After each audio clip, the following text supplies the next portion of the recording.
Welcome back to this video. My name is Rafi Yakub right here. In today's video, I'm going to show you on how to hide who can see posts you tag in on your Facebook page. So let's begin. So the very first thing you want to do is to make sure you open up your Facebook page. After you open up your Facebook page, next thing you want to do is to navigate to the sidebar right here. Make sure you click on settings.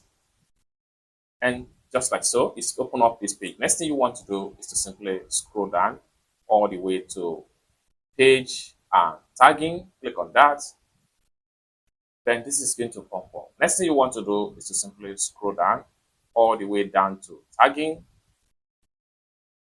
So right here you have who can see posts you are tagging on your page. So next thing you want to do here is to simply click on everyone right here. Then this is going to pop up. Next thing you want to do is to determine the audience. Simply change it to only me. It's as simple as that. So this simply means that whenever you are being tagged with your Facebook page, only you will see the message that was tagged you in with. Your followers will not be able to see it.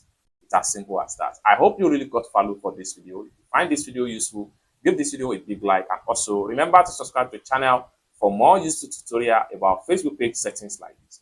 Thank you so much for watching, and I hope to see you in my next video. Bye for now.